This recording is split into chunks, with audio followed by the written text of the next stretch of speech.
Hello friends, welcome to my channel. तो चलिए आज देखते हैं ज्योग्राफी क्यूज का 10 क्वेश्चन। तो आज 23वें दिन का क्वेश्चन है, मतलब कि आपका ज्योग्राफी से 230 क्वेश्चन हो गए। कुछ करंट अफेयर्स है और कुछ ट्रेडिशनल क्वेश्चंस है।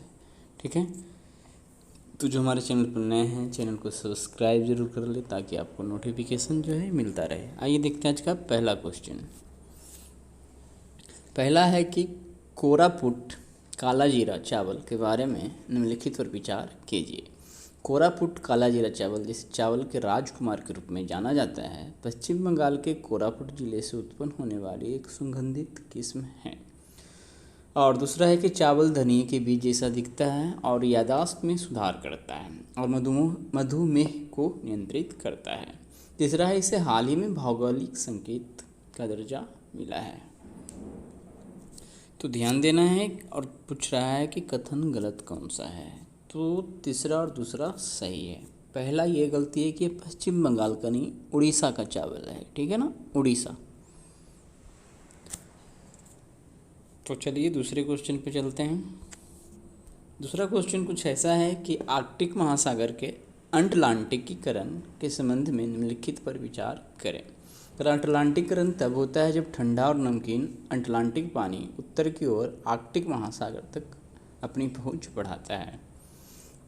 दूसरा है कि अंटलांटिकरण के कारण आर्कटिक महासागरों में समुद्री बर्फ गायब हो जाती हैं।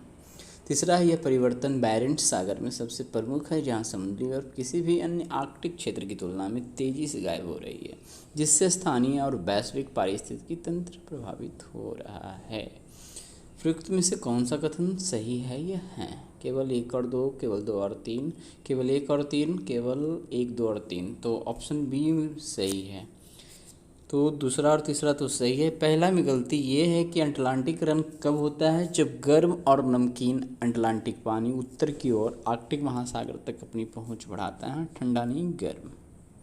ठीक है, तो ऑप्शन बी करेक्ट हो जाएगा। चलिए अगला देखते हैं। खगोलीय घटना अर्थात पूर्णिमा, सुपरमून, ब्लू मून और संयुक्त रूप से सुपर ब्लू मून के बारे में निम्नलिखित कथनों पर विचार कीजिए। तो ध्यान देना है, यहाँ पे 4-5 ऑप्शन है, तो पांचों को देखते हैं। पहला कह रहा है सुपरमून तब होता है जब चंद्रमा अपनी परिधि से गुजर रहा होता है या उसके करीब होता है, और यह पूर्णिमा भी होती है। दूसरा है, पूर्णिमा तब होती है जब चंद्रमा सीधे सूर्य के विपरीत होता है, जैसा कि पृथ्वी से देखा जाता है, और इसलिए उसका पूरा दिन वाला भाग प्रकाशित होता है।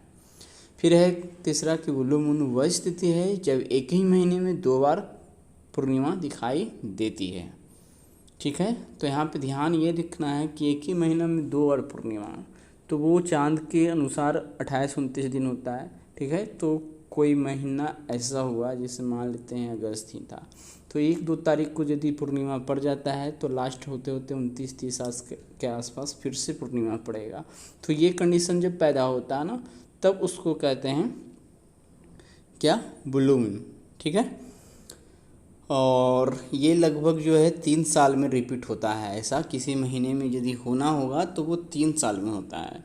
करेक्ट। कभी कभी हवा में चौथा धुआं या धूल प्रकाश की लाल तरंग धैर्य को बिखेर सकता है, जिसके परिणाम स्वरूप चंद्रमा कुछ स्थानों पर सामान्य से अधिक नीला दिखाई दे सकता है। इस स्थिति को ब्लू मून कहा जाता है।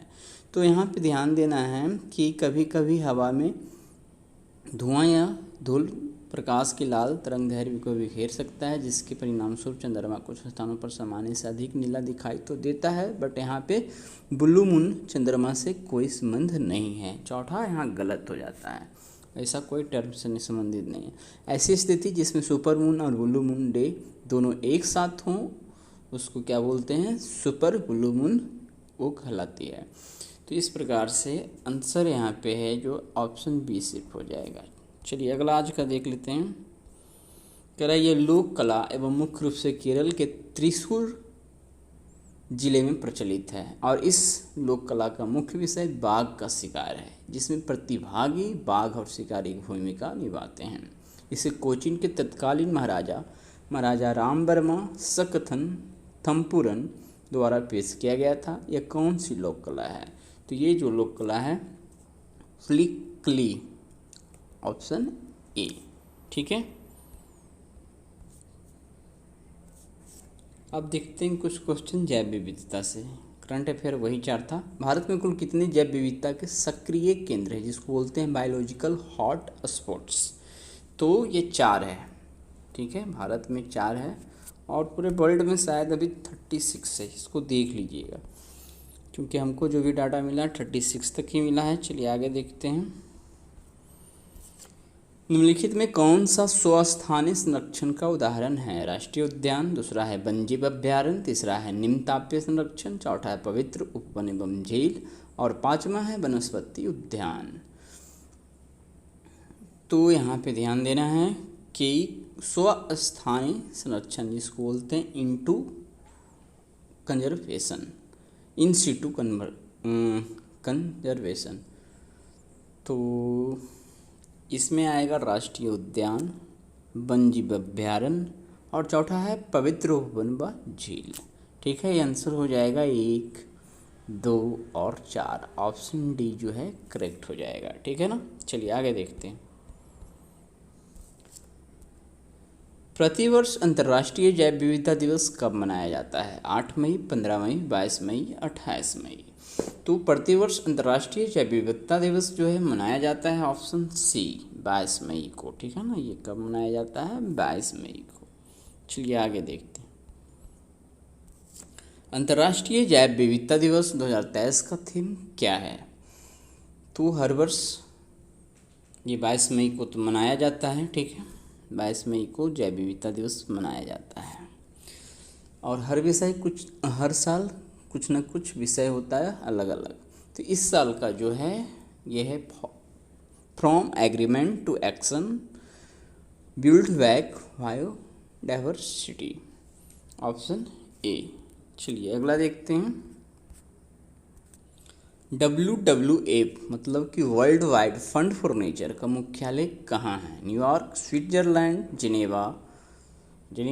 ठीक है, जिनेवा।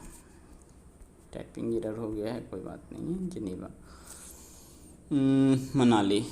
तो WWF का मुख्यालय कहाँ है? तो आंसर होगा ऑप्शन बी स्विट्जरलैंड। अगला क्वेश्चन देखते हैं आज का। जैव मंडल आरक्षित क्षेत्र के कितने भाग होते हैं? यह हैं 1, 2, 3, 4। तो जैव मंडल आरक्षित क्षेत्र के कितने भाग होते हैं? तो आंसर होगा ऑप्शन सी 3।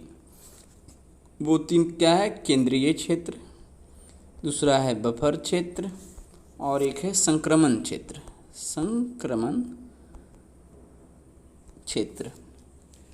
तो आज हमने 10 क्वेश्चन ज्योग्राफी से देख लिया। तो मिलते हैं अगले दिन इकोनॉमिक्स के क्वेश्चन के साथ। तो हमारे चैनल पर इसी प्रकार